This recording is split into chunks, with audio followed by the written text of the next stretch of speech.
What's going on, everyone? Welcome to the Monday, July 28th edition of the Ship My Money Show. I'm your host, Adam Scherer. You can follow me on Twitter at ShipMyMoney DFS. Another huge MLB slate tonight. I think it's 13 games. I didn't actually count. I think that's what the DraftKings page said when I put my lineups in. But either way, we have a lot of games. So it's 11, 12, 13, something like that. So that's kind of been what we've been getting a lot of lately. Sucks in some regards. It's good in others. I think it's nice because you can just kind of play lineups that you want to play. Obviously, ownership still matters, but less of an extreme than on smaller slates. We have the big $5 tournament on DraftKings tonight, $50K to first, like 47,000 entries. Also, the $111 $100K to first. Going to talk about how I'd be approaching that $5 tournament, the huge field lottery. If the slate started right now, some lineups are rolling in. So obviously, if I say that I'm getting a lot of somebody who isn't playing, that'll change between now and lock. But as of, I ran everything with the lineups as of like 3:30. So there are a couple that I missed, but we can obviously talk about those as we get to them. Going to talk about everything going through game by game, as always, using the Run the Sims projections that you see on the screen. You can use these as well. The link is in the description below. 2 subscription options for you there. $100 a month gets you the fully detailed projections you see on the screen. You can download them, upload them into whatever optimizer or sim product you use. You can use them if you have a sports betting model as well. We have, as you can see, the fully detailed projections that come out of our in-house play-by-play sims. Any stat category that you want pretty much is in there. So I think that's really useful for a lot of different things. If you don't need the fully detailed projections, though, we do also have the $10 a month MLB Draft Caddy option, and that simply overlays the final DraftKings projection directly onto your lineups page. Helpful for hand building, late swapping throughout the slate, all of that stuff. And it is included in that full projections package as well. So whichever makes more sense for you, the link is in the description below. Sign up, use promo code UDAMLB, get 10% off. Also, if you are going to play PGA and you were not already aware, we do have PGA Sims available now as well. That is the first Sims product that we have built since acquiring Run the Sims. Nerdy Tenor responsible for that one. So you can use promo code Davis, get 10% off of the PGA Sims as well. If you are playing PGA, those Sims are live also. Now getting into it, starting off with the Rays taking on the Yankees in New York, about a 4.5 total for both sides in this one. Cam Schlittler, that's a tough one to say. I hope he doesn't spend too much time in the majors, but I think he's going to because he's good. But Cam Schlittler on the mound for the Yankees, Drew Rasmussen going for Tampa Bay. Now, one thing I will point out with Rasmussen here in our projections, and I do need to pass this along after the show, I think we're a little bit low on him in the total batters faced assumption. I think that our algo for determining that is thrown off a little bit because Tampa Bay did really shorten Rasmussen's outings before the All-Star break. They then said coming out of the All-Star break that he would be back to fully stretched out, which was a lie. He threw 75 pitches last time out. I think that you probably see that increase a little bit here. Maybe you don't. Like, they are actively looking to limit him a little bit, but I also don't think it really matters too much on this slate. You have plenty of pitching. I'm not really looking to get to Rasmussen in Yankee Stadium at 7,700, but I did want to point out that when I ran my stuff, I did increase Rasmussen's total batters faced projection a little bit. I still didn't get to him. So again, I don't think it's really a big deal. He's projected for 6% ownership. I don't have him. He is okay, I guess, but it is still him in Yankee Stadium. Obviously doesn't have to face Aaron Judge, which is a bump, but it is still a good Yankees lineup in a tough park to pitch on a slate where you do have some other pitching options. Secondary option at best, I think. And that's how I view Schlittler as well at 7,600. He is projected for 5% ownership. He is in 5% of my lineups. You can see here, we have a reasonable projection on him at 14 to 15 DraftKings points. He is a highly regarded pitching prospect for the Yankees. He does have an appealing strikeout matchup against the Rays, but it is a dangerous matchup overall as well. Against right-handed pitching this season, Tampa Bay does rank 13th in strikeout percentage, but they have also been above average, 8th in WRC+. Schlittler at AAA this year, or between AA and AAA this year, 10 games at AA, 5 games at AAA, 14 total starts. In those 14 total starts between those two levels, he does have a 32% strikeout percentage, projects for like a 21% strikeout percentage in most of the publicly available models on Fangraphs. Oopsie, which does account for Stuff Plus, does have him coming in a little bit higher at 23.5%. over the rest of the season in the majors. So I do think there is some upside here for him, but still not a priority here on a slate where you have plenty of other good pitching to get to. So I have 5% of him. Looking at the bats starting on the Tampa Bay side against Schlittler, I'm not getting to too much here. As always, if you want to get to some power bats in Yankee Stadium, there's nothing wrong with that. But there are weaker pitchers to target on the slate as well. Taylor Walls is in 2% of my lineups. Yandy Diaz in 3. Junior Caminero in 3. The most that the field is projected to get to is 3% on Walls and Morel.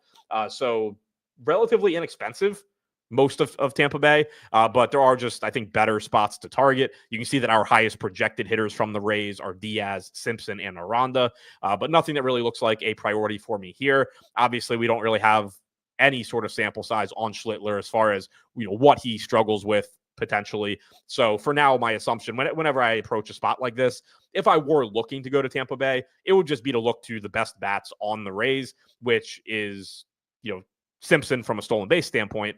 From a hitting standpoint, Diaz has a 188 expected ISO against righties this year. Aranda's been great, 280 expected ISO. Caminero has a 230 expected ISO. So it would just be targeting, either the best hitters or, in the case of Taylor Walls, the least expensive hitters. But mostly not looking to get to Tampa Bay here. Jorge said, FYI, really hot in New York.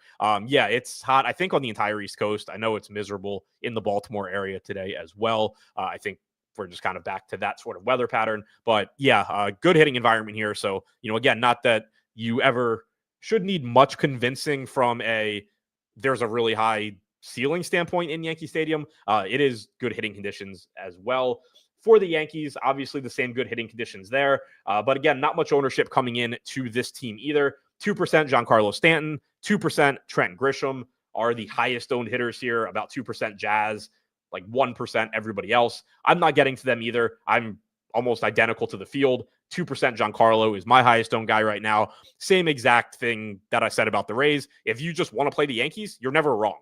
Like, you can, any slate really, regardless of who they're facing, especially when they're in Yankee Stadium. But really any slate, if you just say, hey, the Yankees are 2% owned, so I'm going to play the Yankees, you probably make money over the course of the season. Obviously, they're a little bit less appealing when you don't have Aaron Judge, but you could probably profit over the course of the season by simply saying Stanton, Jazz, McMahon, who's on this team now at 3,900, Bellinger. Hey, these guys are all 1% to 2% owned. I'm just going to blindly play them, and you probably come out ahead. But that's not the approach that I personally am taking right now. Rasmussen is good at limiting power in general. 139 expected ISO to righties this year, 137 to lefties. Much higher strikeout percentage against lefties, 25.5% compared to 18% against righties. That is useful. In Yankee Stadium, obviously, you really would just prefer to not let left-handed hitters hit the ball, period. And Rasmussen has been better at striking them out. But again, if you're going to the Yankees, it doesn't have to do with the actual matchup against Rasmussen. It has to do with the ballpark that they're hitting in and just the amount of power and talent in this lineup. But that's not what I'm getting to. I don't really have much of anything from that game, which is scary because there's plenty of upside. Like, you have two pretty good, relatively talented mid-range pitchers. You have two powerful offenses in Yankee Stadium. And at least for right now, it's just not a spot that I'm getting much of. But also, there's a million games on this slate. Dodgers taking on the Reds in Cincinnati. And speaking of things that are scary, I am getting to at least one pitcher in this game. We have Chase Burns going for the Reds. We have Yamamoto going for the Dodgers. $9,700 price tag on Yamamoto in a good matchup, pretty good matchup against the Reds. It's not a good ballpark to pitch in, but keep in mind, neither is Dodger Stadium. The Reds' active roster against right-handed pitching this season ranks 15th in WRC+, so they're not a pushover, but they do also rank 9th in strikeout percentage. Yamamoto is a very good pitcher overall. I am getting to 16% of him. He's projected for 11% ownership. I'm actually kind of relieved to see I'm getting him because for a lot of this season, I've had trouble getting to him. I got to him last start, and it seemed like it was going to go poorly, but he kind of turned it around. But I have 16% Yamamoto at 11% ownership. I'm perfectly fine with that. Comes into this start with a 28.5% strikeout percentage in 109 innings pitched this year, 3.07 xFIP, 2.55 ERA. Just a good pitcher, and there's going to be enough value bats on a slate of this size that you can get to him. The pitcher that I'm getting more of, though, is $7,500 Chase Burns. And I think this is the epitome of just a massive boom or bust spot here. He's made 5 starts so far in his major league career. Obviously, a very, very highly regarded pitching prospect. 21 2/3 innings pitched so far, 35% strikeout percentage, 110.8 stuff plus grade, 104.4 location plus grade. So far through those first 5 major league starts, he's shown exceptional stuff. He's averaging 98.1 miles an hour on his fastball. He's shown above average command. He has a 6.65 ERA, but only a 2.9 xFIP. He had the one really bad start against, I believe it was the Red Sox, where he didn't get out of the first inning.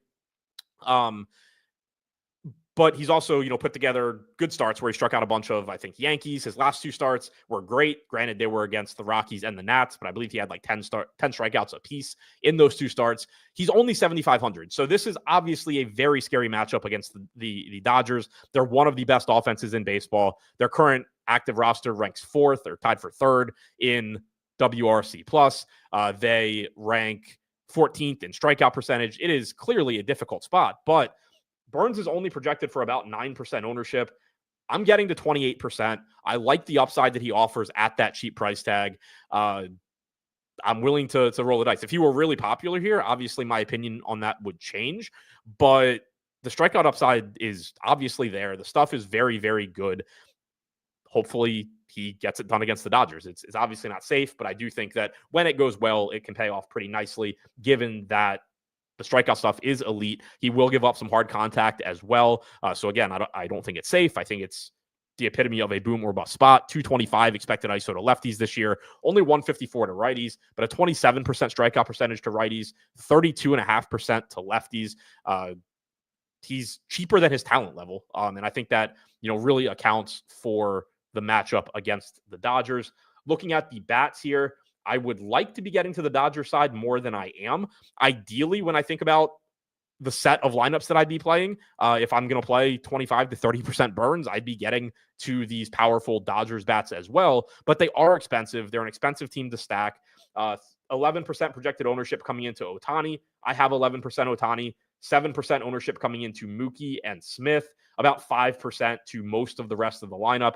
I have 7% Mookie, 5% Pages, Conforto, Smith, and then less than 5% of everybody else. So I'm pretty much in line with the field on most of the Dodgers, and then I'm over the field on Burns, just attacking that strikeout upside he gives you at 7,500 and hoping for the best.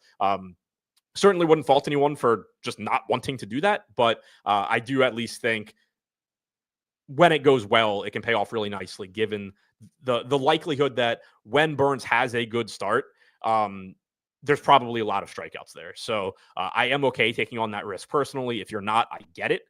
You are going out of your way to target one of the best offenses in baseball on a slate where you have plenty of other pitching to get to. But I just like that ceiling that Burns gives you. Ryan Delaney said Dodgers feel way underpriced to what they normally are, except Ohtani. Kind of. Like Mookie 4,500 is cheaper than like peak Mookie pricing, but that's also been earned this season and especially lately. Smith at 4,600, Freeman at 4,300. Like they're down from their peak pricing, but they also just have kind of struggled a little bit lately. So like I agree with your point that if you're just taking the overall talent level of the Dodgers, like they are cheaper than you could have gotten them a month or so ago. And that's not like a bad way to approach things either in general. Like when you have a team as proven as the Dodgers, if you just buy into every price drop and say like, yeah, whatever, eventually Betts and Freeman are gonna, come around. Smith obviously is one of the best hitting catchers in baseball. You're gonna be fine there. The problem, I think, is that even if those prices have come down a little bit, they're still gonna be one of the most expensive overall stacks to get to. Especially if you're going to those guys that you really want, because you do have $6,600 Ohtani pulling it up, and then just having a bunch of guys in that mid 4K range when most offenses are cheaper, you still just don't really have that much of a margin for error. So I think that's kind of what's keeping them in check for me. But to your point, yeah, they are less expensive, a lot of their main pieces, than they are when everything's going right.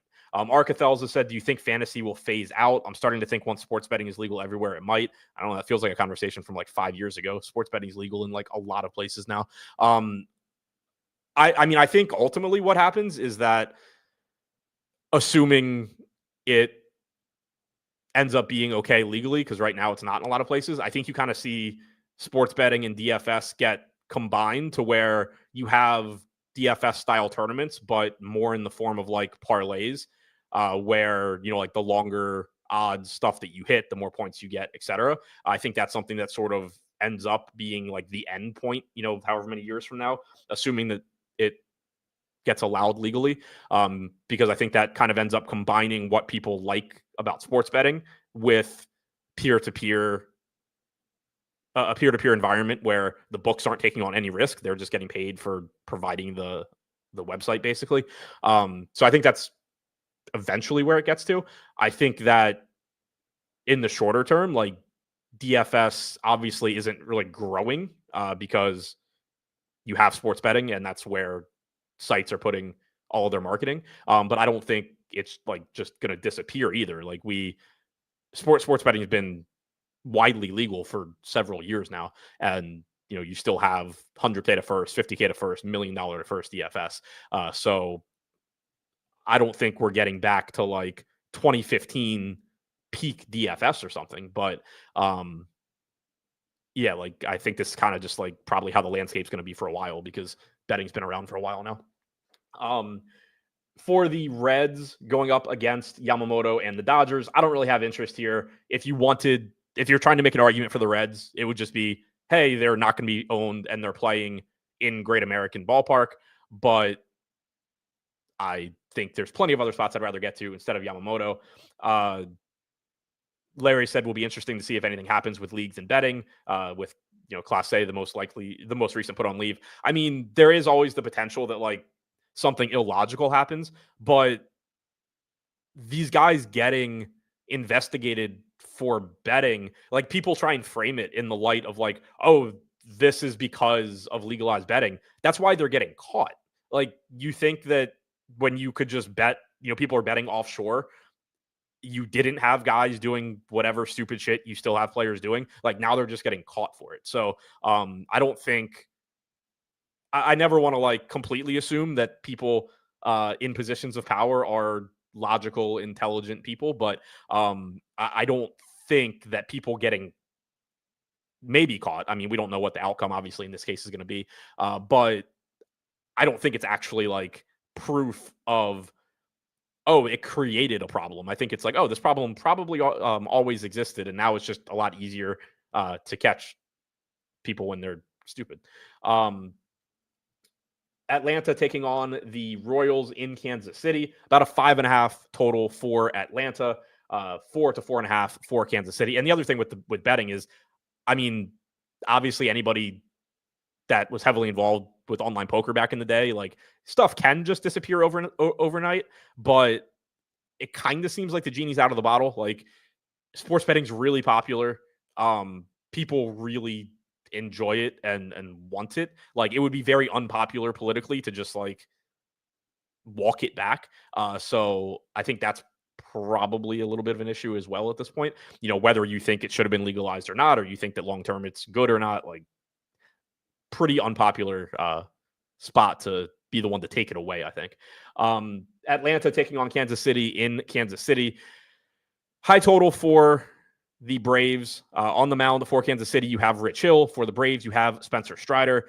We have a really low projection on Strider here. I bumped it a little bit for me personally, but I still am not getting to him. I do agree that like this is not a great spot. Kansas City is a very difficult team to strike out in general. Against right-handed pitching this year, they have the second lowest strikeout percentage in baseball. They're in Kansas City, which is a park downgrade for strikeouts. Strider has still been good at getting strikeouts this year, striking out 29.5% of hitters. His command this year has not been good. It is down from pre-Tommy John surgery. His stuff plus grade is down from pre-Tommy John surgery. He's still averaging 95.5 miles an hour. But overall, he has not been as good. The command is the big issue for him. So he's still a very good strikeout pitcher. He's just not as good as he was prior to injury.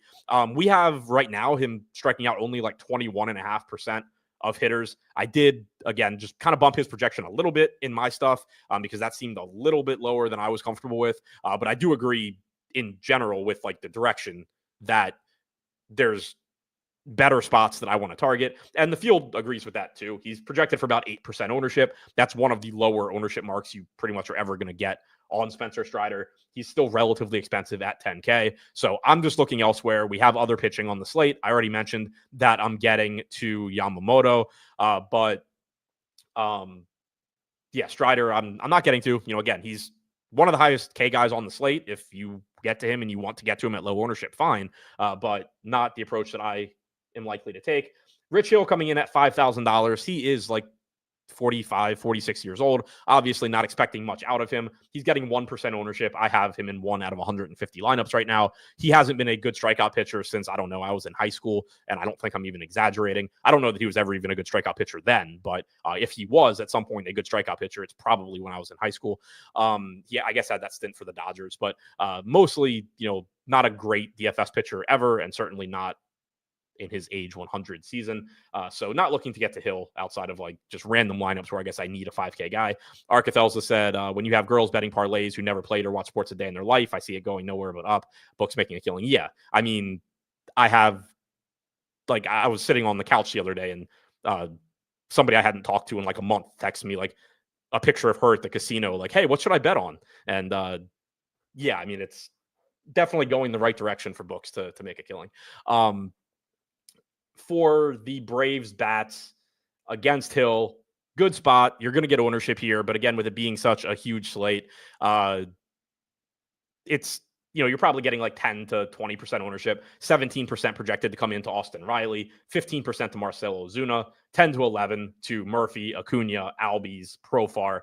Good spot to get to them. I'm pretty much around the field. I have 19% Riley. I have 11% Ozuna, 11% Albies at 3,800. 9% Profar, 6% on Murphy, Olsen, Acuna, 5% Harris. Reminder, every time they face a lefty, I try and point it out, but Matt Olson will be one of the only lefties in the Braves lineup. Matt Olson hits left-handed pitching extremely well, so you shouldn't be afraid to put him in lineups if you are going to the Braves. 225 expected ISO and 116 plate appearances against lefties this season, 205 in 303 plate appearances against lefties since last season. Clearly Olsen, he's expensive at 5,400, but if you can find the salary, then great. He will be one of the lower owned guys on Atlanta that you can use to differentiate. Kansas City side against Strider, I'm getting some. MJ Melendez is in the lineup. He's 2K flat, batting 8th. You can go there if you need some power upside. Obviously a flawed hitter, but has shown power at times throughout his MLB career. Bobby Witt Jr., 8% of my lineups, 7% of the field at 5,400. I have 6% Maikel Garcia, 5% India, 3% Pasquantino. I'm not getting to too much of Kansas City. Pretty much in line with the field. You're getting like 4 to 6% ownership on those guys that I mentioned. Again, Strider does strike a lot of guys out, but he has struggled with his command this year. The issues with command can lead to a little bit more home run upside because it's not necessarily that he's not throwing pitches in the zone. It's that he's not locating them where he wants to. 179 expected ISO to righties this year, 177 to lefties. Again, I don't think this is a great spot. It's not a good park for hitting home runs. And Spencer Strider not being as good as peak Spencer Strider is still a very good pitcher, just not as good as he was before his injury. So overall, Kansas City, not a team I'm super excited about getting to. Cubs are taking on the Brewers in Milwaukee. Matthew Boyd pitching for the Cubs. Jacob Mizorowski going for the Brewers in a very tough matchup. Mizorowski's getting 3% ownership at 10K. I have him in one lineup right now. We have him projected a little bit higher than other places that I've looked. From a talent standpoint, great. But again, tough matchup in general against the Cubs. Very good offensive team. You also just have the workload concerns with Mizorowski being a young pitcher. We never know exactly how long his leash is going to be. His most recent start against Seattle, 3 2/3 innings pitched, struck out 7 guys, gave up 3 hits, and was taken out at 64 pitches. His most recent start prior to the All-Star break, he threw 91 pitches, but that was the first start that he had exceeded 86 pitches this season. So there is a pretty wide range in terms of what will Milwaukee allow him to do.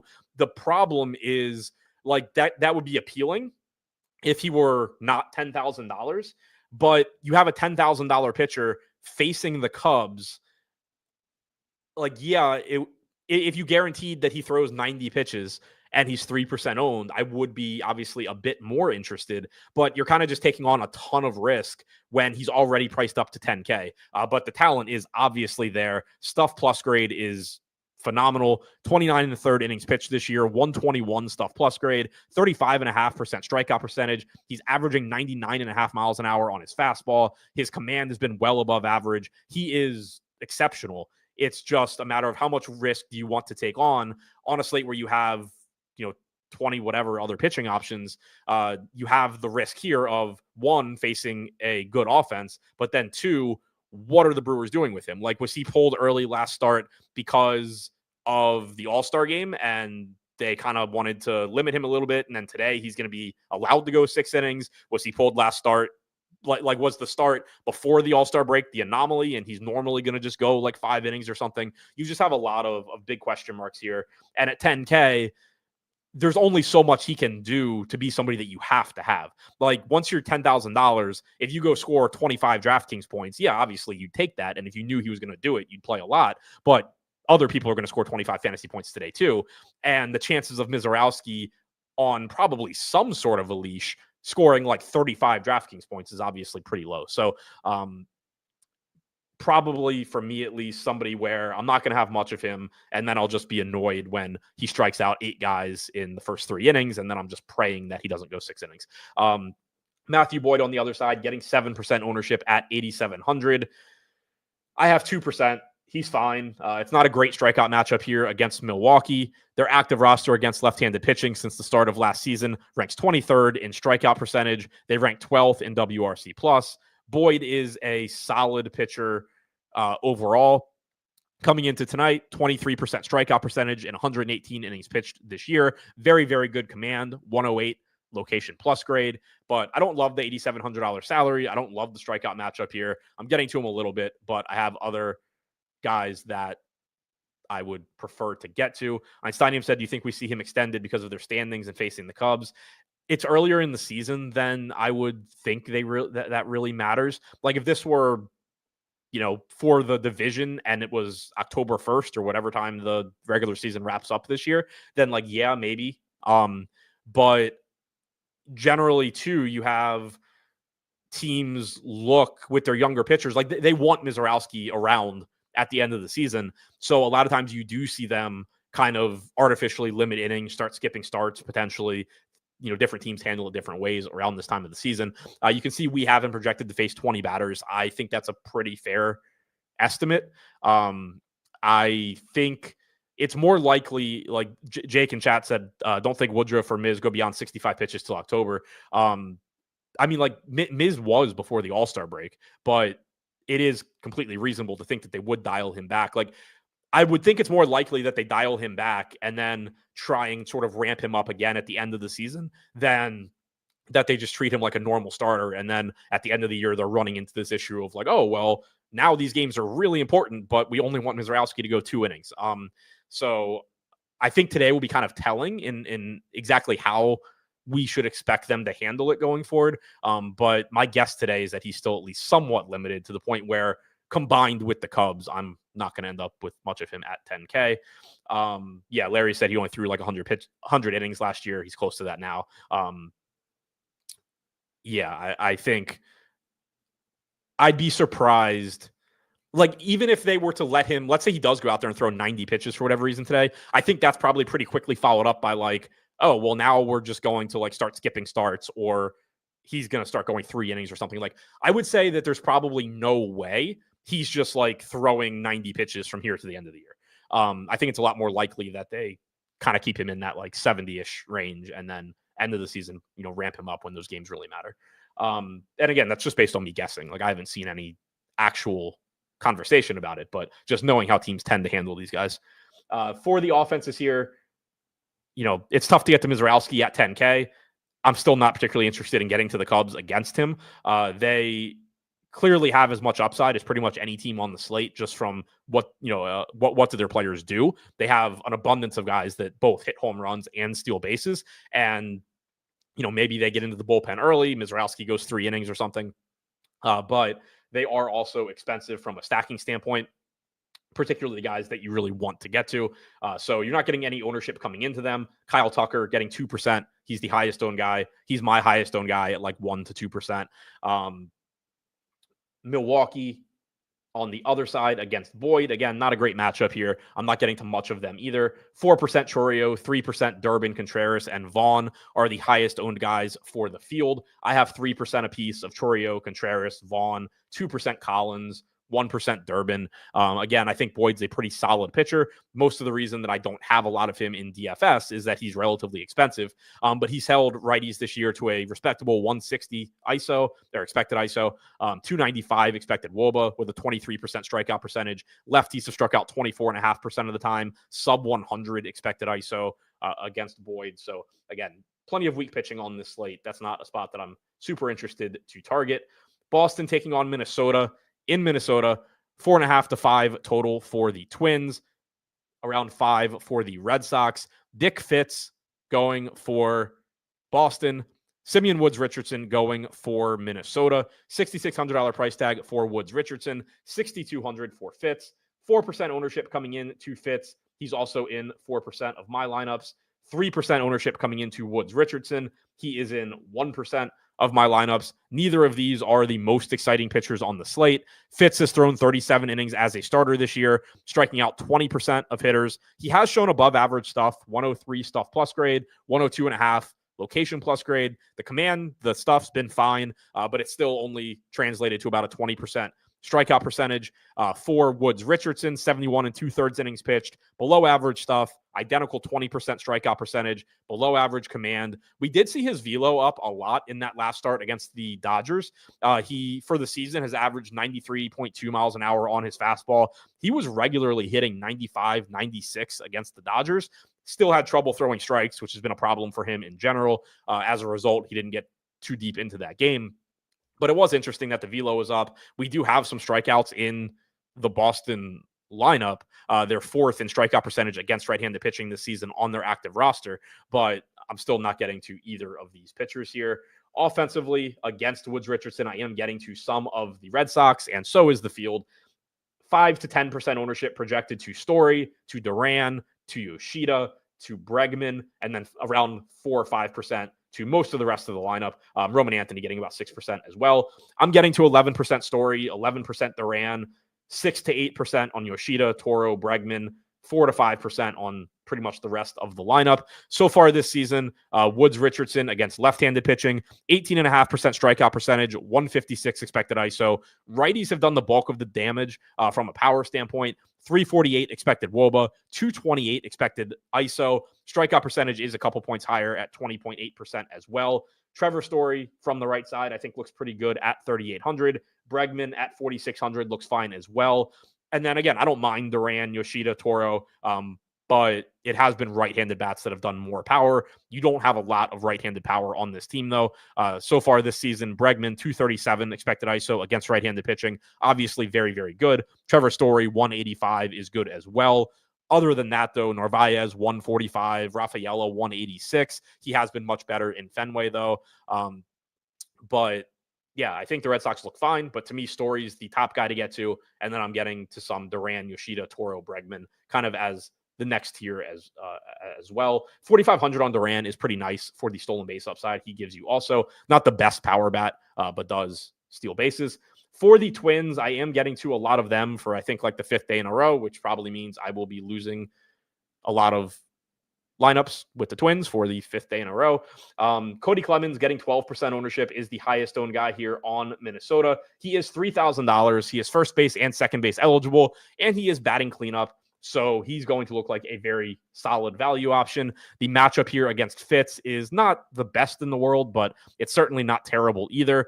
Only a 134 expected ISO allowed to lefties for Fitz so far this season. Limited sample, but interesting to note. 275 expected ISO to righties. If we go back to last season, sample size gets a little bit bigger, but not too much of a change. 115 expected ISO to lefties, 234 to righties. So far in a limited sample in the majors, he has been reverse splits.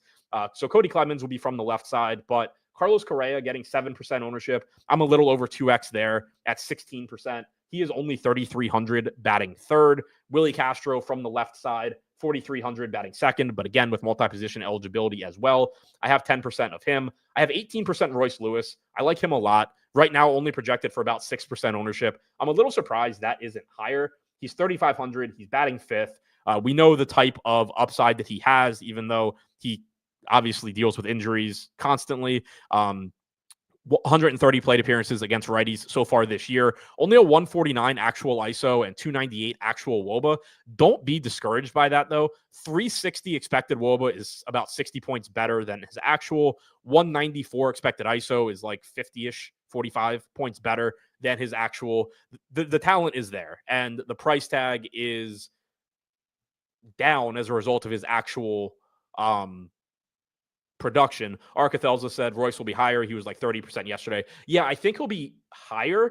I don't think he'll be close to what he was yesterday because the Twins have a pretty modest total in the context of the entire slate. But like my ownership projections do account for where I think guys are going to get steamed by different sim products and everything. And I still only have Lewis coming in at like 6%. I don't disagree that he will be higher. Like I wouldn't be shocked if he's like 10, 11, 12, but I don't think he's going to be pushing 20, 25, 30 or anything like that today. And I do like him quite a bit. Trevor Larnach, 5% ownership. I have 9%. I have 6% Wallner. But for me, Clemens, Lewis, Correa look like the priorities. But Minnesota, a team I'm getting a pretty healthy amount of in general. Philadelphia taking on the White Sox in Chicago. Christopher Sanchez going for the Phillies. Davis Martin going for the White Sox. 2% projected ownership to Davis Martin. I have him in a lineup. Christopher Sanchez is the priority for me. 14% projected ownership at $10,500. I am above that. I have about 36% right now. It is a good matchup against the White Sox. We know that. Their active roster ranks 23rd in WRC plus against left-handed pitching since the start of last season. They are also 5th in strikeout percentage. They are just not a good offense. We know that. Christopher Sanchez is a very, very good pitcher. Comes into this start with a 26.5% strikeout percentage in 124 innings pitched this year.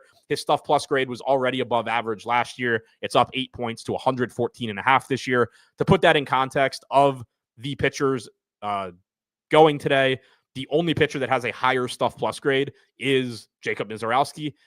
Sanchez's stuff plus grade is higher than Burns.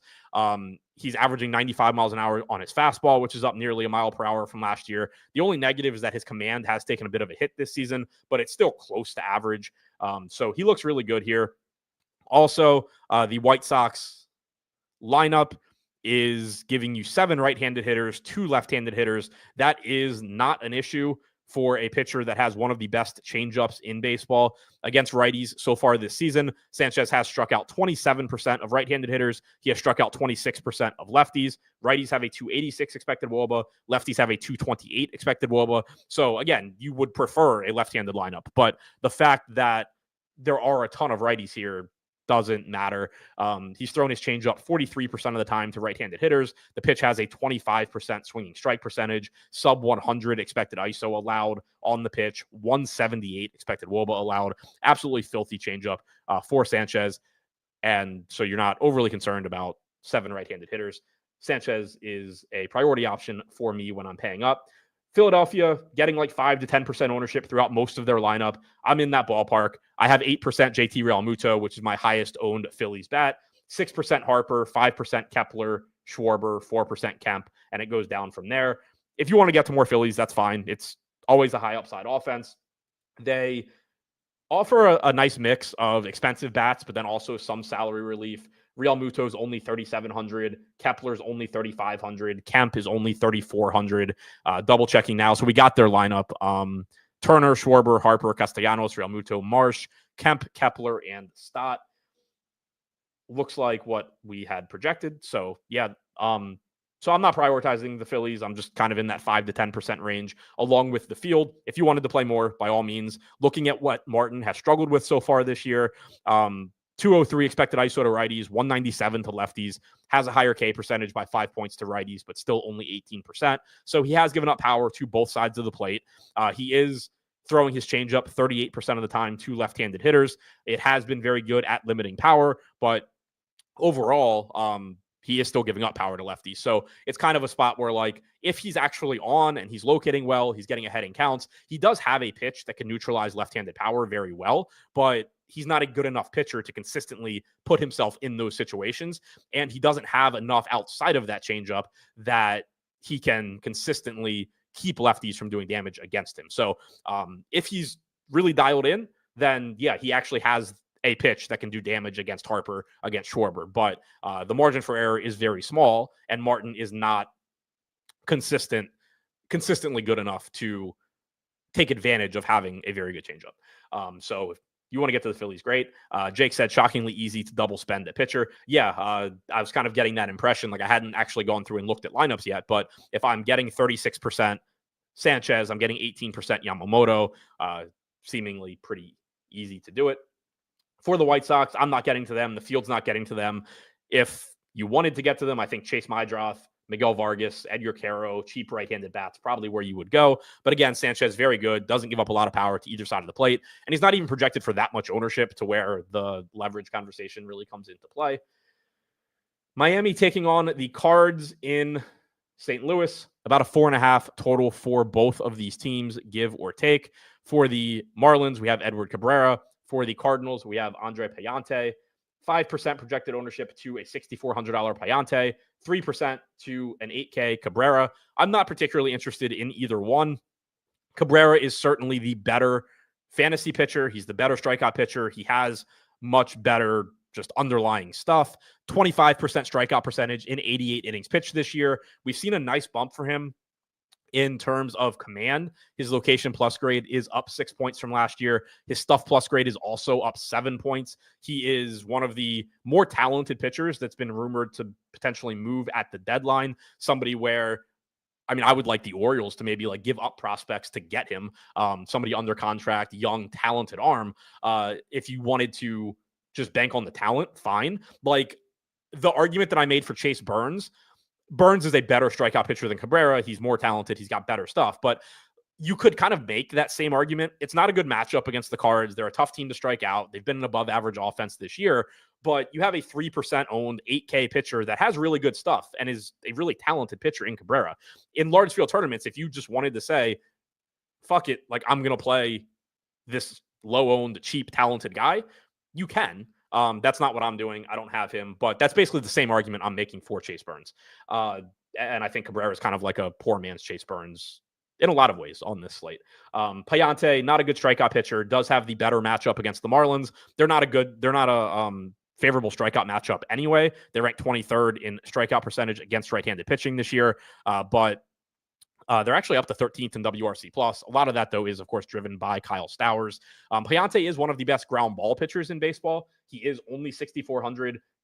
I have 1%. You know, if you need a cheap pitcher and you just want to hope that Payante gets through 6-7 innings, getting ground balls hit at infielders, fine. But, you know, not a good strikeout pitcher, not somebody that I typically look to get to, especially on full-size DFS slates. Offensively here, I am getting to a little bit of Miami against Payante. 5% ownership coming into Lopez, 7% projected to Agustin Ramirez. Those are likely to be the two highest owned guys on Miami. I have 8% Ramirez. I have 9% Lopez. They are my highest owned guys. Other than that, I have 6% Wagaman. I have 4% Sanchez. It goes down from there. Again, Payante just very, very good at getting ground balls. He has allowed a 174 expected ISO to lefties this year compared to 129 to righties. I would prefer left-handed bats, all things equal, but all things are not equal here. Ramirez is a $3,500 catcher that does have legitimate power. That is very difficult to find, even if, you know, he's not going to have the platoon advantage. Lopez does give you stolen base upside. He's 3,400 shortstop, probably hitting in the middle of the order. Not sure if this lineup has been confirmed or not yet. It has. So, yeah, Lopez hitting 5th, Ramirez hitting 3rd, Edwards, Sanchez, Ramirez, Stowers, Lopez, top 5, as you would expect. So I'm not getting tons of Miami, but I am getting Ramirez and Lopez more than anyone else. On the St. Louis side against Cabrera, I have very little here. So does the field. 4% Donovan, 4% Burleson are the highest owned guys for the field. 3% Victor Scott and 3% Burleson are my highest owned guys. So far this season, 154 expected ISO allowed to lefties for Cabrera, 151 to righties. Has a very good changeup. basically a 100 expected ISO allowed to lefties on that changeup that he's thrown 28.5% of the time. He also has a curveball that he's thrown about 25% of the time to lefties that has a 20% swinging strike percentage. Throws his slider 26% to righties with a 20% swinging strike percentage, 24% K percentage to lefties, 25% to righties. Just a good pitcher, and I think there's other guys that I would rather target against. Washington taking on Houston in Houston. Framber Valdez pitching for the Astros. For the Nats, we have Brad Lord. Lord is 5,500. He is projected for 2% ownership. He's in 1% of my lineups. He is somebody that would probably be kind of useful maybe on some other slates. But as Jake had pointed out in chat, it's pretty easy to pay up for pitching. You have plenty of reasonably priced hitting today. So I'm not really getting to him. I am getting to Framber Valdez. He's $10,700. I have him projected for 39% ownership. He's in 31% of my lineups. So again, this is a pitcher that I generally do not get much of, but I am getting to him today, pretty close to the field. We have him projected as one of the highest pitchers on the slate. We have him second, sandwiched between DeGrom and Sanchez, but very, very similar projections on those guys, kind of in a tier of their own up at the top. And I think he looks good. He's a good ground ball pitcher, but he has also been able to get strikeouts this season. He's kind of been weird throughout his career where like some years he'll be a 21% K guy. Other years he'll ramp it up. Last year he was at 24%. And then this year he's actually increased it a little bit up to 25%. His stuff plus grade is well above average. His command is above average. He's good at getting ground balls. He's just a good pitcher overall. The matchup against the Nats is fine. You do also like having a lefty against the Nats because CJ Abrams is left-handed. James Wood is left-handed, so you don't even have James Wood in the lineup today. Normally when we talk about the Nats, it's kind of like this weird lineup where overall it's not particularly good, but the top of it is very good, where you have Abrams, you have Garcia, you have Wood, you have Lowe, you have Josh Bell. Like those are all above average hitters, some of them well above average. But today you get the lefty Valdez, so you don't have Luis Garcia in the lineup. You don't have Josh Wood in the lineup. Suddenly, your 1 through 5 is CJ Abrams, Alex Call, Josh Bell, Nathaniel Lowe, and Paul DeYoung. Not to take anything away from Alex Call or Paul DeYoung, but they're not Luis Garcia, and they're certainly not James Wood. So you just get, and then you get the normal bottom of the order with Dalen Lyle, Brady House, Riley Adams, and Jacob Young. So I think it really becomes a favorable spot for Valdez for a couple of reasons. And, one just being that you just remove, it's not even like he has to deal with Wood lefty-lefty. And you can say, well, he has the advantage lefty-lefty. He doesn't have to face the dude at all. So you just get a naturally weaker lineup here. And it's not like Valdez is not able to get right-handed hitters out. 24.5% K percentage against righties this year, 138 expected ISO. Like, yeah, he strikes out 26.5% of lefties instead of 24.5% of righties, and expected ISO is sub 100. But it's not like he's somebody that has drastic splits. I think that I would probably, if I'm rostering Valdez, I probably would rather just have Paul DeYoung and Alex Call than James Wood and Luis Garcia, even though, they are right-handed. They're just not the same caliber of hitter as those guys, especially James Wood, who's just fantastic. Arcathelza said, is Lord sneaky? I mean, yeah, he's sneaky because nobody's going to play him. But it's just, I don't think that you really need to play him. Like, he's somebody that projects for an 19% strikeout percentage. He has a middle-of-the-road matchup against Houston. You don't have a Coors Field game where you're trying to pay for like $6,000 Dodgers bats in Coors or something like that. It's just, you're giving up a lot to get to him. You have, all these pitchers. Like, if you kind of just zoom out and look at pitcher projections, you have 3 pitchers at 20 or higher. You have this whole other range of guys in the like 16 to 18 range. And yeah, they're all, with the exception of Burns. I mean, even Burns is much more expensive than Lord, but like everybody in this group other than Burns is, 9,200 plus. But you have so many offenses that have totals, around 5, 5.5, between, let's say, 4.5 and 5.5, that where you can afford 2 of those payout pitchers. You're just really sacrificing a lot in the way of projection to get down to Lord, where I don't think you really necessarily need to. And I think that's why you see the ownership as low as it is. For the offenses here, starting on the Nat side, the field has none. I basically have none. I have like 2 lineups with Jacob Young. I have 1 with Josh Bell. I don't really have anything to say about the Nats. It's arguably the worst spot on the slate.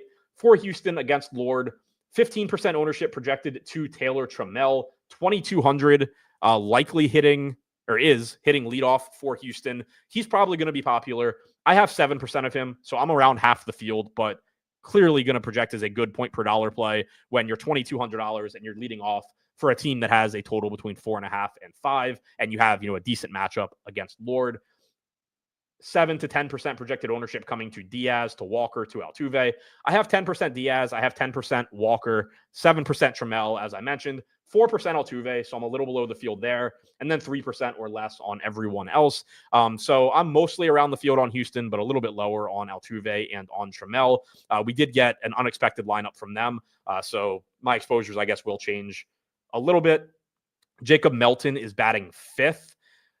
That's going to be another value bet in there. He is $2,000 batting 5th. You do have Walker. You have Caratini batting 3rd at 3,800. He was in the projected lineup I used. So it does suck. You can't play Caratini and Diaz together on DraftKings. But Houston is going to be one of these really cheap stacks you can get to. You can go double pay up option if you want. There's a couple of other cheap teams, like Minnesota was really cheap. I was getting to them more than I'm getting to Houston. But Houston's just going to project really well. Jake mentioned it in chat. Optimizer is probably spitting out double 10K pitchers with some combo of Minnesota, Texas, and Houston. I do think that's likely. Again, especially even more so now that you got 2K Melton batting 5th. Moving on to Texas in Anaheim against the Angels. They are very cheap. They are very popular. I am getting a lot of them, but we will start with the pitching. For the Angels, we have Jack Kohanowitz. For the Rangers, we have Jacob deGrom. deGrom is $10,300. Kohanowitz is $5,200.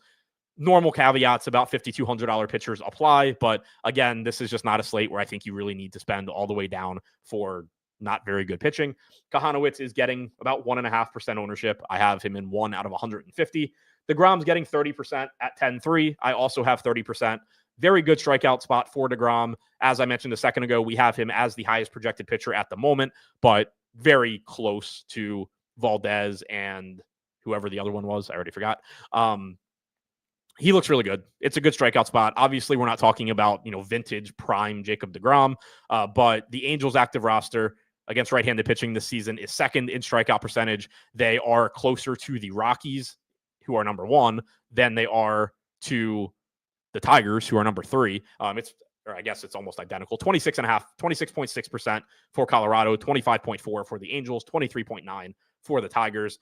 They have a 99 WRC plus against right-handed pitching. So they have a lot of hitters in their lineup that have substantial power. If Jacob deGrom just doesn't have it today, then he can give up a lot of home runs in a hurry in this park against a power-hitting Angels team. But they also have a lot of strikeouts, and I don't think we have a confirmed lineup yet. But if we just go through guys that are likely to be in the lineup here, Zach Neto, expected ISO above 200, but also a 24.5% strikeout percentage. Mike Trout, expected ISO 290, but also a 27% strikeout percentage. Sean Newell, not a lot of power, doesn't strike out.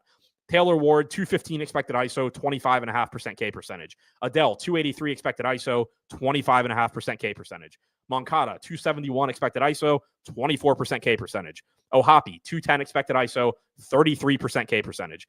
Rengifo, no power, low K guy. Lamont Wade, low power, 24.5% K percentage. Assuming you get Jacob deGrom, some decent version of Jacob deGrom, he should be able to rack up strikeouts here. His strikeout percentage this year is down 5 points from last year, but kind of like I was talking about with Spencer Strider, a quote-unquote not good version of Jacob deGrom is still a really good pitcher. Stuff plus grade this year is down 7 points. It's 108.8.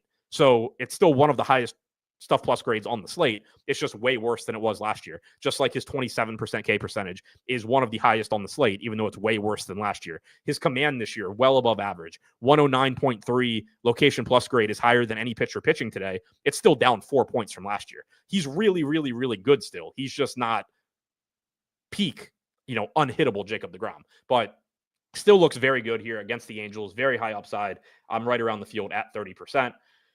For the bats going up against Kohanowitz, I love targeting against Kohanowitz in general. When he is on, he can keep the ball on the ground.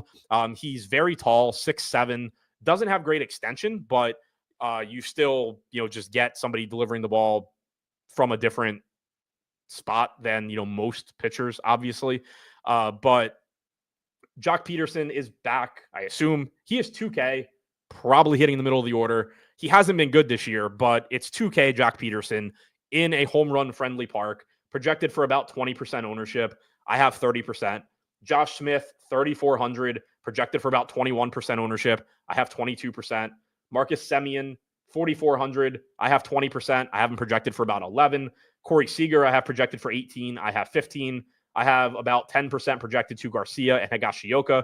I have 15% Garcia, 11% Higashioka. I have 9% Langford, less of Evan Carter and Josh Young. But I am getting to Texas a lot overall. I think the field will as well. Double checking now, but when I ran my stuff before the show, I had Texas as the biggest gap between industry projected ownership and my projected ownership. I think they come in higher than the industry is projecting. I think you get that sort of impact on Texas where the industry is projecting them to be one of, if not the most popular teams, but they're still projecting them to be low enough owned that then when you run their Sims tools, it says, hey, this team is too low owned. You should play more of them. And so they end up getting a lot of ownership, but it is still a slate where, the most popular team is probably getting like 20% ownership, especially in your large field stuff. A $5 47,000 entry, there can only be so many competent entries in that contest. As you move into like the $111 with 5,000 entries,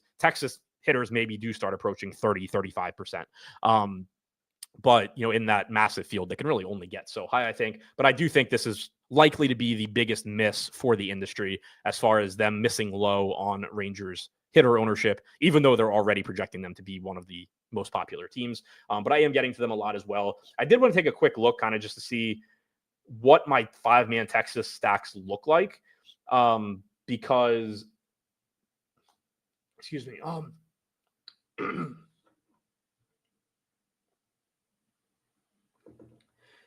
Sorry about that. Ideally, obviously I'm finding ways to differentiate within those lineups.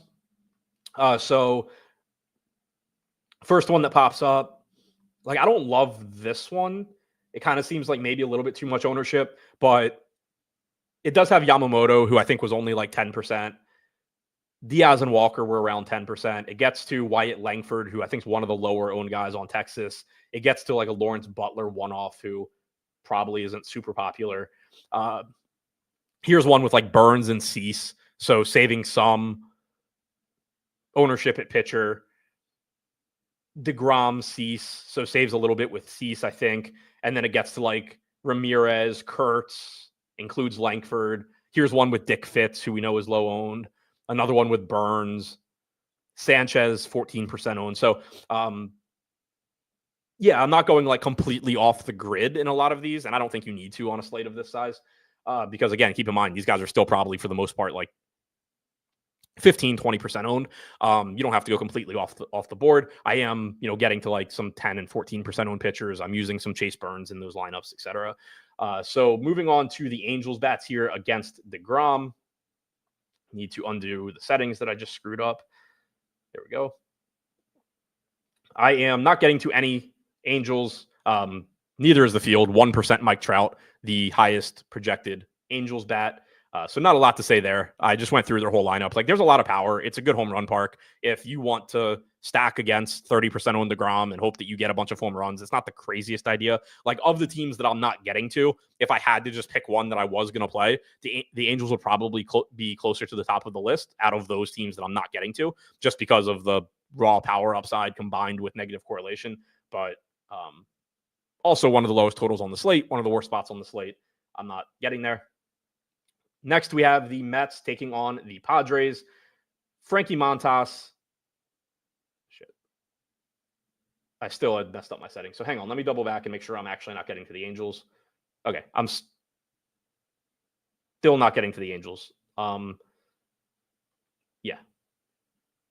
I still had Texas stacks selected. So trying to make sure that everything is unchecked now. All my lineups are here. Okay. So I'm still not getting to the Angels.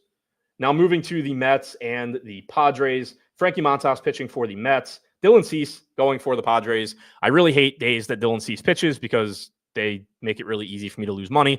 Strikeouts for Cease have been there this year. I think he's been unlucky in a lot of different ways.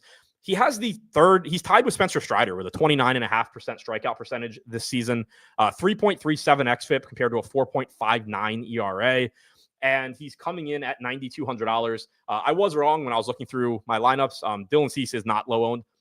I have him projected for 33% ownership. I'm actually only getting to 20%, but the upside is there. The matchup against the Mets is not appealing. They have the 5th highest WRC plus against right-handed pitching this season. They rank 22nd in strikeout percentage, but you are getting a little bit of a salary discount on Cease. There is plenty of strikeout upside. But again, I am a little bit below the field. I have a lot of him at 20%. I'm just below the field's 33% projection. Frankie Montas getting 3% ownership at 7,300. I have 4%. It's a shitty strikeout matchup against the Padres. Very tough team to strike out. Montas is not a great strikeout pitcher in his own right. The Padres have the 3rd lowest strikeout percentage against right-handed pitching. If you need a cheap pitcher and Montas falls into a lineup here or there, fine. Like I said, I have 4%, but not going out of my way to get to him.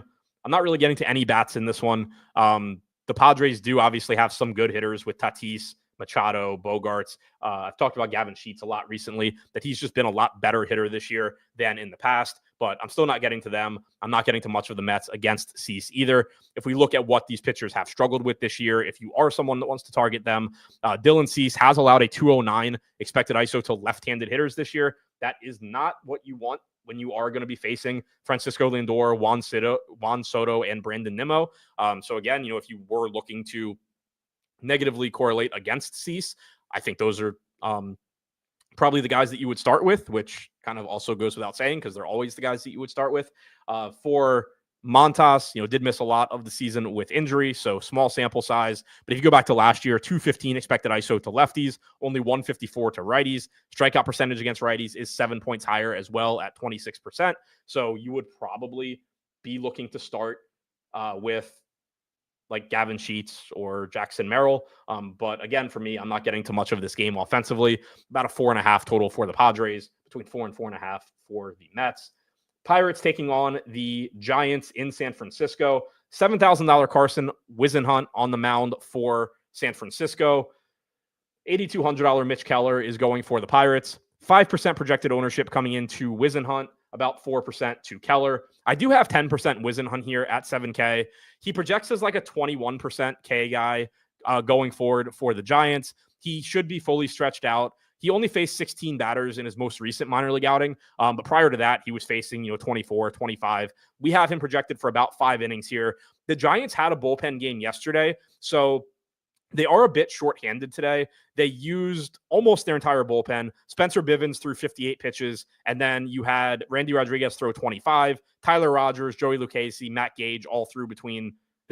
None of them went more than 20. So the bullpen isn't like completely destroyed, and they do have Carson Seymour up, who everybody thought was going to be the long guy yesterday. I played him a bunch in Showdown. He didn't even step on the mound. So there's no guarantee. There is volatility here. There's no guarantee that Whisenhunt is giving you 5 innings. Maybe he goes 3, Seymour goes 4, something annoying like that. But I am okay with this 4 to 5 inning projection on him.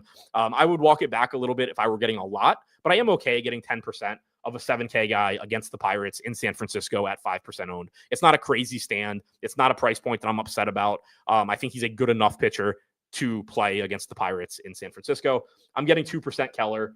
I don't love the $8,200 price tag. I do like the park, but again, it's so easy just to get to pitchers that give you more K upside that are a little bit more expensive. For the bats, I'm getting to a little bit more than the field on the Pirates, but still not a lot. Tommy Pham, 5% ownership at 2,700 is the high mark for the field, and then everybody else is around 3%.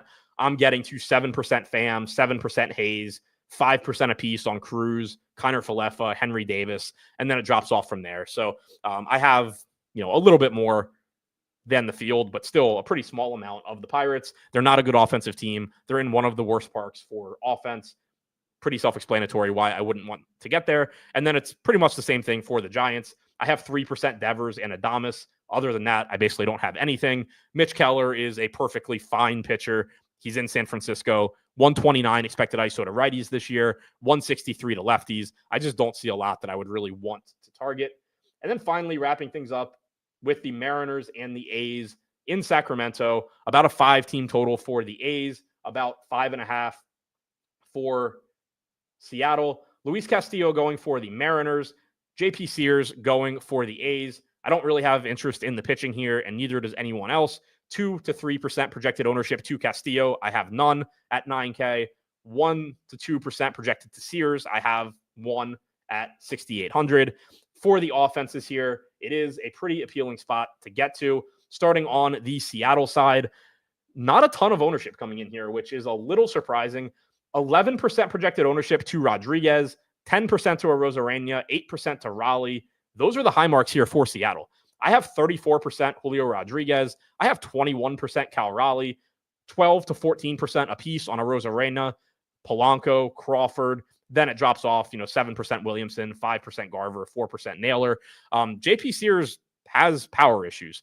Righties this year have a 214 expected ISO against him. Lefties have a 195 expected ISO. Lefties have struck out 25% of the time compared to 19% for righties, but there's plenty of power upside, plenty of home run upside here in a favorable park for hitting home runs. Obviously, there is a lot of power in the bats for Seattle against left-handed pitching. Since the start of last season, Julio Rodriguez, 222 expected ISO, Cal Raleigh, 323, Arozarena, 227, Polanco, only 100, Garver, 209. There is power upside here. Polanco is only 3,800 as well at second base. So even though, his power is very bipolar, for lack of a better phrase, sometimes he has power, and mostly he's just a cheap second baseman. So I really like getting to the Mariners here. And then on the other side, you're not getting much ownership to the A's. I kind of would like to be getting more than I am. I am basically double the field on Nick Kurtz and Lawrence Butler. Other than that, I don't have a lot, and I wouldn't be upset if I had more of Langeliers, Soderstrom, Rooker, but I'm only around 3% on those guys. I do have 12% Kurtz, who's getting 6% ownership. He is day-to-day. He may or may not be in the lineup, but if he is in the lineup, obviously massive power upside there. He's been unbelievably good. Goes without saying when you hit 4 home runs a couple days ago. Castillo, 167 expected ISO to lefties this year, 181 to righties, but a massive park downgrade for a pitcher that just is not as good a pitcher as he used to be earlier in his career. He still greatly benefits from pitching in Seattle, and that is not the case here. Obviously, Lawrence Butler, 4,600 stolen base and power upside, 6% ownership for him. I have 10%. So again, if I got more of the A's side, I wouldn't be upset. But right now, the Mariners side is my priority. So to recap everything, I will put the highest projected players up on the screen and go through my player exposures as things currently stand. Starting with the pitchers, you can see the highest projected, DeGrom, Valdez, and Sanchez. My highest owned pitchers right now, Sanchez, DeGrom, Valdez, Burns, Cease, Yamamoto. My highest owned catchers, Cal Raleigh, Kyle Higashioka, Yainer Diaz are my top 3. At first base, I'm getting to Cody Clemens, Nick Kurtz, and Christian Walker. At second base, getting to Marcus Semien, Jorge Polanco, and more Cody Clemens. At third base, getting to Austin Riley, Royce Lewis, and Josh Smith. Shortstop, I am getting to Carlos Correa, Corey Seager, J.P. Crawford, Trevor Story. In the outfield, Julio Rodriguez, Jock Peterson, Adolis Garcia, Randy Arozarena, Marcell Ozuna. My highest owned stacks right now, overall, Seattle, Texas, Minnesota, Atlanta, and Boston. 5-mans, Texas, Seattle, Boston, Atlanta, and the Dodgers. Home run pick. I think Cal Raleigh is probably cheating at this point. Shohei Ohtani is certainly cheating. Schwarber's kind of on the fence, but I'll go ahead and go Schwarber. Last time I was on the fence, he hit 2 of them. I do like the matchup for him quite a bit against Davis Martin. So home run pick, I'll go Schwarber. Don't forget, sign up for Run the Sims projections using the link in the description below. Hit the thumbs up button, subscribe to the channel, all that stuff. Thanks for checking out the show, and I'll see you back here tomorrow.